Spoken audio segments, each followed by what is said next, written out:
Hi all. എല്ലാവരും നന്നായി പഠിക്കുന്നുണ്ടെന്ന് വിചാരിക്കുന്നു. അപ്പൊ നമ്മള് ലാസ്റ്റ് സെക്ഷനിൽ നമ്മള് ബേസിക് ജോമെട്രിക്കൽ ഫിഗേഴ്സ് എന്ന ആ ഒരു പോർഷൻ ആയിരുന്നു സ്റ്റാർട്ട് ചെയ്തിരുന്നത് അല്ലെ. അപ്പൊ അതില് നമ്മള് ബേസിക് ആയിട്ട് കുറച്ച് കാര്യങ്ങൾ, ലൈൻസ് എന്താണ്, സർക്കിൾസ് എന്താണ്, ട്രയാങ്കിൾസ് എന്താണ്, അങ്ങനെയുള്ള കുറച്ച് കാര്യങ്ങളും അത് റിലേറ്റഡ് കുറച്ച് ക്വസ്റ്റ്യൻസും നമ്മൾ ചെയ്ത് നോക്കിയിരുന്നു. അപ്പൊ ഇന്നത്തെ സെഷനില് നമ്മൾ അതിന്റെ കണ്ടിന്യൂസ് ആയിട്ടുള്ള പാർട്ട് ടൂവിൽ നമ്മൾ കാണുന്നത് പെരിമീറ്റർ ഓഫ് ജോമെട്രിക്കൽ ഫിഗേഴ്സ് ആണ്. അതായത് നമ്മൾ പഠിക്കുന്ന എന്താണ് ട്രയാങ്കിള്, റെക്ടാങ്കിള്, സർക്കിള് അങ്ങനെയുള്ള ജോമെട്രിക്കൽ ഫിഗേഴ്സിന്റെ ഒക്കെ പെരിമീറ്റർ കാണാനുള്ള ഇക്വേഷൻസ്, അത് റിലേറ്റ് ചെയ്തിട്ടുള്ള പ്രോബ്ലംസ് നമുക്ക് ചെയ്തു നോക്കാം. അപ്പൊ പ്രോബ്ലത്തിലേക്ക് കടക്കുന്നതിന് മുമ്പ് നമ്മൾ അറിയണം അല്ലെ, ഫസ്റ്റ് ആസ് യൂഷ്വൽ എന്താണ് പെരിമീറ്റർ റിലേറ്റ് പ്രോബ്ലം ചെയ്യുമ്പോൾ നമ്മൾ അറിയണം എന്താണ് പെരിമീറ്റർ എന്നല്ലേ. പെരിമീറ്റർ എന്നാൽ എന്താണ്? Total length around A figure. മലയാളത്തിൽ പെരിമീറ്റർ എന്ന് പറഞ്ഞാൽ ചുറ്റളവാണ് അല്ലെ. ഏതെങ്കിലും ഒരു ഫിഗറിന് ചുറ്റുമുള്ള ആ ഒരു ടോട്ടൽ അളവിനെയാണ് നമ്മൾ എന്ത് പറയുന്നത്?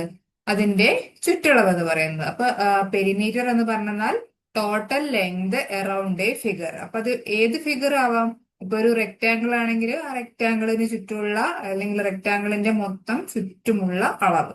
അതേപോലെ എന്താണ് സ്ക്വയർ ആണെങ്കിൽ ആ സ്ക്വയറിന്റെ 4 സൈഡും കൂടി ചേർത്തെന്നാല്, ആഡ് ചെയ്തെന്നാല് എത്രയാണോ കിട്ടുന്നത് അതാണ് അതിന്റെ ചുറ്റളവ് എന്ന് പറയുന്നത്, പെരിമീറ്റർ എന്ന് പറയുന്നത്. നമുക്ക് പറയാം പെരിമീറ്റർ എന്ന് പറയുന്നത് total length around A figure ആണ്. നമുക്ക് നോക്കാം ഓരോ ഫിഗറിന്റെയും. ഫസ്റ്റ് നമ്മള് സ്ക്വയർ ആണ് കൺസിഡർ ചെയ്യുന്നത്. അപ്പൊ ഓൾറെഡി നമ്മൾ സ്ക്വയർ എന്ന് പറയുന്ന ഫിഗർ പരിചയപ്പെട്ടായിരുന്നു. എന്തായിരുന്നു സ്ക്വയർ? 4 സൈഡ്സും ഈക്വൽ ആയ അല്ലെ, 4 വശങ്ങളും തുല്യമായ, 4 കോണുകളും 90 ഡിഗ്രി ആയിട്ടുള്ള ഫിഗറിനെയാണ് നമ്മള് സ്ക്വയർ എന്ന് പറഞ്ഞിരുന്നത്. അപ്പൊ ഒരു സൈഡ് നമ്മൾ എ എന്ന് കൺസിഡർ ചെയ്യുകയാണെങ്കിൽ, അതുപോലത്തെ എത്ര സൈഡുകളുണ്ട്? 4 സൈഡുകളുണ്ട് അല്ലെ. അപ്പൊ ഒരു സ്ക്വയറിന്റെ പെരിമീറ്റർ കാണാനുള്ള ഇക്വേഷൻ എന്ന് പറയുന്നത് നമ്മൾ ഓൾറെഡി പറഞ്ഞു. പെരിമീറ്റർ എന്ന് പറയുന്നത് ചുറ്റളവാണ്, ചുറ്റുമുള്ള അളവാണ്. അതായത് 4 സൈഡിലെ അളവുകളും തമ്മിൽ കൂട്ടിയാൽ നമുക്ക് അതിന്റെ ചുറ്റളവ് കിട്ടും. അപ്പം A plus A plus A plus A അല്ലെ, 4 ടൈംസ് എ കൂട്ടുന്നതാണ് അല്ലെ. അതിന് നമുക്ക് 4a എന്ന് എഴുതാലോ. നമുക്ക് പറയാം പെരിമീറ്റർ എന്ന് പറയുന്നത് ഒരു സ്ക്വയറിന്റെ കേസില് 4a ആയിരിക്കും. 4 × a, അതായത് a എന്ന് പറയുന്നത് ഒരു സൈഡ്, ഏതെങ്കിലും ഒരു സൈഡ് അല്ലെ. എല്ലാ സൈഡും തുല്യമാണെന്ന് പറഞ്ഞു. ഒരു എക്സാമ്പിൾ ഇതാ, ഒരു സൈഡ് 5 സെന്റിമീറ്റർ ആണ്. 5 സെന്റിമീറ്റർ ആണെങ്കിൽ, സൈഡ് ലെങ്ത് 5 സെന്റിമീറ്റർ ആണെങ്കിൽ പെരിമീറ്റർ എത്രയായിരിക്കും? പെരിമീറ്റർ നമ്മൾ പറഞ്ഞു 4 × a ആയിരിക്കും അല്ലെ. അപ്പൊ 4 × 5 എന്ന് പറയുന്നത് 20 സെന്റിമീറ്റർ എന്ന് കിട്ടും. ജസ്റ്റ് ഒരു എക്സാമ്പിൾ നിങ്ങളെ കാണിച്ചു തന്നേ ഉള്ളൂ കേട്ടോ. അങ്ങനെയാണെങ്കിൽ അടുത്ത ഒരു ഷേപ്പിലേക്ക് വരിക, റെക്റ്റാങ്കിൾ. റെക്റ്റാങ്കിൾ എന്ന് പറയുന്ന ഷേപ്പ് നമ്മൾ പരിചയപ്പെട്ടപ്പോൾ നമ്മൾ എന്തായിരുന്നു പറഞ്ഞിരുന്നത്? നിങ്ങൾ ഓർക്കുന്നുണ്ടാവും. ഓപ്പോസിറ്റ് സൈഡ്സ് ഈക്വൽ ആയിരിക്കും അല്ലെ. ഓപ്പോസിറ്റ് സൈഡ്സ് ഈക്വൽ ആയ ഫിഗറിനെയാണ് നമ്മൾ റെക്റ്റാങ്കിൾ എന്ന് പറയുന്നത്. ഓപ്പോസിറ്റ് സൈഡ്സ് മാത്രമല്ല, എല്ലാ ആംഗിൾസും, അതിലെ 4 ആംഗിൾസും എത്ര വെച്ചിട്ടായിരിക്കും? 90 ഡിഗ്രി ആയിരിക്കും, മട്ടത്രികോണങ്ങളായിരിക്കും.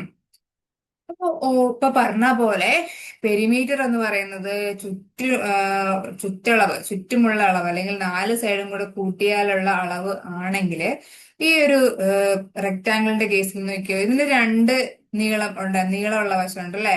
ഇതൊരു എൽ ആണ്, ഒരു ലെങ്ത് ഉള്ള വശമാണ്. ഇതും ലെങ്ത് ആണ്. ഇത് രണ്ടും തുല്യമാണ്. ഇത് അതിന്റെ വീതിയാണ് ബി അല്ലെ. അപ്പൊ 2L-ഉം 2L പ്ലസ് 2B കൂട്ടിയാൽ നമുക്ക് ഇതിന്റെ പെരിമീറ്റർ, ചുറ്റളവ് കിട്ടണം. അപ്പൊ അത് തന്നെയാണ് നമ്മൾ ഇക്വേഷനിൽ പറയുന്നത്. പെരിമീറ്റർ എന്ന് പറയുന്നത് 2 ടൈംസ് ഓഫ്, അതായത് ഇതിനെ 2L പ്ലസ് 2B മറ്റൊരു ഫോമിൽ എഴുതിയെന്നേ ഉള്ളൂ അല്ലെ. 2 പുറത്തെടുത്തിട്ട് L പ്ലസ് ബി എന്ന് എഴുതി. അതിൽ L എന്താണ്? L അതിന്റെ ലെങ്ത് ആണ്, B അതിന്റെ ബ്രെഡ്ത്ത് ആണ്. അപ്പോ പെരിമീറ്റർ ഓഫ് റെക്ടാങ്കിൾ എന്ന് പറയുന്നത് P is equal to 2 × L plus B ആയിരിക്കും. L ലെങ്ത് ആണ്, B എന്ന് പറയുന്നത് ബ്രെഡ്ത്ത് ആണ്. ഇവിടെ ഒരു എക്സാമ്പിൾ നോക്കൂ. L 6 സെന്റിമീറ്ററും തന്നിട്ടുണ്ട്, B 4 സെന്റിമീറ്ററും തന്നിട്ടുണ്ട്. അങ്ങനെയാണെങ്കിൽ പെരിമീറ്റർ എന്ന് പറയുന്നത് 2 times of L plus B ആണ് അല്ലെ. L 6 centimetre, B 4 centimetre. അപ്പൊ നമുക്ക് 20 സെന്റിമീറ്റർ എന്ന് ആൻസർ കിട്ടും. ജസ്റ്റ് ഒരു എക്സാമ്പിൾ തന്നു മാത്രം. അപ്പൊ നമ്മളിപ്പോ സ്ക്വയർ കണ്ടു, റെക്റ്റാങ്കിൾ കണ്ടു. ഇനി നമുക്ക് ട്രയാങ്കിൾ കാണാം. ട്രയാങ്കിളിന്റെ കേസിൽ എന്തായിരുന്നു എങ്ങനെയായിരുന്നു നമ്മൾ ട്രയാങ്കിൾ എന്ന ഫിഗറിനെ പരിചയപ്പെട്ടിരുന്നത്? 3 സൈഡ്സും 3 ആംഗിൾസും ഉള്ള ഫിഗറാണ് ട്രയാങ്കിൾ എന്ന് പറഞ്ഞു. 3 ആംഗിൾസും കൂടി ചേർന്നാല് 180 ഡിഗ്രി ആണെന്നും പറഞ്ഞിരുന്നു ലാസ്റ്റ് ക്ലാസ്സിൽ അല്ലെ. അപ്പൊ ഇന്ന് നമ്മൾ പഠിക്കുന്നത് അതിന്റെ പെരിമീറ്റർ എങ്ങനെ കാണുമെന്നാണ്. അപ്പൊ പെരിമീറ്ററിന്റെ ജനറൽ ഡെഫിനിഷൻ തന്നെ നമുക്കറിയാം, ചുറ്റുമുള്ള അളവുകളെ തമ്മിൽ കൂട്ടിയാൽ മതി. അപ്പൊ ഈ 3 സൈഡും കൂടി കൂട്ടിയെന്നാൽ നമുക്ക് എന്ത് കിട്ടണം? പെരിമീറ്റർ കിട്ടണം. അപ്പൊ അത് തന്നെയാണ് ഇവിടെ പെരിമീറ്റർ ഓഫ് ട്രയാങ്കിൾ എന്ന് പറയുന്നത് A plus B plus C ആയിരിക്കും. അതായത് ഈ ഓരോ സൈഡിന്റെ ലെങ്ത് എ എന്നും ബി എന്നും സി എന്നും എടുത്താല് അത് 3ഉം കൂടി കൂട്ടുന്നതായിരിക്കും എന്ത്? സം ഓഫ് ഓൾ 3 സൈഡ്സ് ആയിരിക്കും ഒരു ട്രയാങ്കിളിന്റെ പെരിമീറ്റർ എന്ന് പറയുന്നത്. ഇപ്പൊ ഒരു എക്സാമ്പിൾ കൊടുത്തേക്കുന്നു. ഒരു സൈഡ് 3 സെന്റിമീറ്റർ, 4 സെന്റിമീറ്റർ, 5 സെന്റിമീറ്റർ ഉള്ള 3 സൈഡ്സ് ഉണ്ടെങ്കിൽ ആ ഒരു ട്രയാങ്കിളിന്റെ പെരിമീറ്റർ എത്രയായിരിക്കും? അത് 3ഉം കൂടെ ആഡ് ചെയ്യുക അല്ലെ. അപ്പൊ നമുക്ക് ഈ ഒരു എക്സാമ്പിളിന്റെ കേസിൽ 12 സെന്റിമീറ്റർ എന്നുണ്ട്. അപ്പൊ ഇത്ര ആണ് ട്രയാങ്കിളിന്റെ പെരിമീറ്ററിനെ പറ്റി പറയാനുള്ളത്. ഇപ്പൊ തന്നെ നമ്മൾ 3 ഷേപ്സ് പഠിച്ചു. സ്ക്വയറിന്റെ കേസിൽ പെരിമീറ്റർ എന്ന് പറഞ്ഞാൽ 4a ആയിരിക്കും. എ എന്ന് പറയുന്നത് ഒരു സൈഡാണ്. അതേപോലെ റെക്ടാങ്കിളിന്റെ കേസിൽ 2 ഇൻറ്റു എൽ പ്ലസ് ബി ആണ്. എൽ ലെങ്ത് ആണ്, ബി ബ്രെഡ്ത്ത് ആണ്. ട്രയാങ്കിളിന്റെ കേസിൽ P is equal to A plus B plus C ആണ്. അതായത് എയും ബിയും സിയും എന്താണ്? ട്രയാങ്കിളിന്റെ 3 വശങ്ങളായിരിക്കും. ഇനി നമുക്ക് നോക്കാം സർക്കിളിന്റെ കേസിൽ എങ്ങനെയാണ് പെരിമീറ്റർ കാണുക. അപ്പൊ സർക്കിളിന്റെ കേസിൽ നമ്മൾ പെരിമീറ്റർ അല്ലെങ്കിൽ ചുറ്റളവ് എന്നല്ല പറയുക, സർക്കംഫറൻസ് എന്നാണ് പറയുക. സർക്കംഫറൻസ്. അപ്പൊ സർക്കിളിന്റെ കേസിൽ സർക്കംഫറൻസ് കാണാനുള്ള equation R equal to radius ആണെങ്കിൽ എന്താണ് റേഡിയസ് നമ്മൾ ഓൾറെഡി പറഞ്ഞല്ലേ. സെന്ററിൽ നിന്ന് അതിന്റെ ബൗണ്ടറിയിലേക്ക് നമ്മൾ വരയ്ക്കുന്ന ഈ ഒരു ലെങ്തിനെയാണ് നമ്മൾ റേഡിയസ് എന്ന് പറയുന്നത്. അത് ഏത് ഡയറക്ഷനിലേക്ക് വരച്ചെന്നാലും അതെല്ലാം ഈക്വൽ ആയിരിക്കും ആർ. അപ്പൊ ആർ എന്ന് പറയുന്നത് റേഡിയസ് ആണെങ്കിൽ ഒരു സർക്കിളിന്റെ സർക്കംഫറൻസ് എന്ന് പറയുന്നത് 2πr ആയിരിക്കും. സർക്കംഫറൻസ് എന്ന് പറയുന്നത് 2πr ആയിരിക്കും. അപ്പൊ ഇനി നമുക്ക് വേണമെങ്കിൽ നമ്മൾ ഓൾറെഡി പറഞ്ഞിട്ടുണ്ട് ഒരു സർക്കിളിന്റെ ഡയമീറ്റർ എന്ന് പറയുന്നത് 2r ആണെന്ന് പറഞ്ഞിട്ടുണ്ട് അല്ലെ. അപ്പൊ ഇത് ഡയമീറ്ററിന്റെ ടേംസിൽ എഴുതുവാണെങ്കിൽ നമുക്ക് ഇങ്ങനെ എഴുതിക്കൂടെ? സർക്കംഫറൻസ് എന്ന് പറയുന്നത് പൈ ഇൻറ്റു ഡി ആയിരിക്കും അല്ലെ. അതായത് ഈ 2r പകരം നമ്മളിവിടെ ഡി എന്ന് കൊടുക്കുന്നു. അപ്പൊ സർക്കംഫറൻസ് എന്ന് പറയുന്നത് ഡയമീറ്ററിന്റെ ടേംസിൽ എഴുതുവാണെങ്കിൽ പൈ ഇൻറ്റു ഡി ആയിരിക്കും. ഇതും കൂടി ഒന്ന് ഓർത്ത് വെച്ചോളൂ, നമുക്ക് ചിലപ്പോൾ പ്രോബ്ലം ഒക്കെ ചെയ്യുമ്പോൾ ആവശ്യമായിട്ട് വരും. അപ്പൊ ഇവിടെ ഒരു എക്സാമ്പിൾ കൊടുത്തേക്കുന്നു. റേഡിയസ് 7 സെന്റിമീറ്റർ ആണെങ്കിൽ സർക്കംഫറൻസ് എത്രയാണ്? സർക്കംഫറൻസ് കാണാനുള്ള ഇക്വേഷൻ 2πr ആണെന്ന് നമ്മൾ പറഞ്ഞു. ഇപ്പൊ 2 into pi value 22/7 into r, radius 7 എന്ന് തന്നിട്ടുണ്ട്. അപ്പൊ ഇത് ചെയ്യുമ്പോൾ നമുക്ക് എത്ര കിട്ടും? 44 സെന്റിമീറ്റർ എന്നാണ് കിട്ടുക. നിങ്ങൾ ചെയ്തു നോക്കുക, ഞാൻ ഇത് ജസ്റ്റ് ഒരു എക്സാമ്പിൾ കാണിച്ചു എന്നേ ഉള്ളൂ. അപ്പൊ സർക്കിൾ നിങ്ങൾക്ക് മനസ്സിലായിട്ടുണ്ടാവല്ലോ. സർക്കിളിന്റെ സർക്കംഫറൻസ് കാണുന്നത് എങ്ങനെയാണെന്ന് മനസ്സിലായിട്ടുണ്ടാവല്ലോ. അങ്ങനെയാണെങ്കിൽ നമുക്ക് ഇനി കുറച്ച് എക്സാമ്പിൾസ് പ്രാക്ടീസ് ചെയ്യാം. The ratio of circumference to diameter of a circle is. ഇത് നമ്മളിപ്പോ ചെയ്തതേ ഉള്ളൂ അല്ലെ. എന്താണ്? ഒരു സർക്കിളിന്റെ സർക്കംഫറൻസും ഡയമീറ്ററും തമ്മിലുള്ള റേഷ്യോ എന്താണത്? നമുക്കറിയാം സർക്കംഫറൻസ് എന്ന് പറയുന്നത് 2πr ആണ്. ഡയമീറ്ററിന്റെ ടേംസിൽ എഴുതുമ്പോൾ നമുക്ക് പൈ ഡി എന്ന് എഴുതാം. അപ്പൊ എന്താ ചോദിച്ചേക്കുന്നത്? ഈ സർക്കംഫറൻസ് സിയും ഈ ഡയമീറ്റർ ഡിയും തമ്മിലുള്ള റേഷ്യോ, ഈ സർക്കംഫറൻസ് c/d എന്ന്, അതായത് ഈ ഡിനെ ഇങ്ങോട്ടേക്ക് കൊണ്ടുവന്നുള്ളത് c/d ആയി, അത് തമ്മിലുള്ള റേഷ്യോ എന്താണ്? പൈ ആയിരിക്കും അല്ലെ. അപ്പൊ അതിന് ഉത്തരം എന്താണ്? പൈ. ഇത് 1 മാർക്കിനൊക്കെ ചോദിക്കാൻ പറ്റുന്ന ഒരു ക്വസ്റ്റ്യൻ ആണ്. The ratio of circumference to diameter of a circle is pi. ഇനി എന്താണ്? Find the perimeter of a square of side 6 centimetre. ഒരു സ്ക്വയറിന്റെ പെരിമീറ്റർ കാണണം. എന്തായിരുന്നു സ്ക്വയറിന്റെ പെരിമീറ്റർ കാണാനുള്ള ഇക്വേഷൻ? അത് 4a ടൈംസ് a ആയിരിക്കും അല്ലെ. a എന്ന് പറയുന്നത് ഒരു സൈഡിന്റെ ലെങ്ത്. നമുക്ക് 4 ഇൻറ്റു 6 അല്ലെ 24 സെന്റിമീറ്റർ ആയിരിക്കും എന്ത് പെരിമീറ്റർ ഓഫ് എ സ്ക്വയർ എന്ന് പറയുന്നത്. ഗിവൺ സ്ക്വയറിന്റെ പെരിമീറ്റർ എന്ന് പറയുന്നത് 24 സെന്റിമീറ്റർ ആയിരിക്കും. ഇനി നമുക്ക് മറ്റൊരു ക്വസ്റ്റ്യൻ നോക്കാം. ലെങ്ത് 8 സെന്റിമീറ്റർ അല്ലെ. ലെങ്ത് എന്ന് പറയുന്നത് 8 സെന്റിമീറ്റർ, ബ്രെഡ്ത്ത് 5 സെന്റിമീറ്റർ, ബി എന്ന് പറയുന്നത് 5 സെന്റിമീറ്റർ. എന്നിട്ട് എന്താണ് കാണേണ്ടത്? റെക്റ്റാങ്കിളിന്റെ പെരിമീറ്റർ ആണ് കാണേണ്ടത്. റെക്റ്റാങ്കിളിന്റെ പെരിമീറ്റർ കാണാൻ നമ്മൾ പഠിച്ച equation 2 times of L plus B ആയിരുന്നു അല്ലെ. അങ്ങനെയാണെങ്കിൽ ഇത് എത്രയാണ്? 2 ടൈംസ് ഓഫ് 8 പ്ലസ് 5 എത്രയാണ്? 2 ഇൻറ്റു 13 26 ആയിരിക്കും അല്ലെ.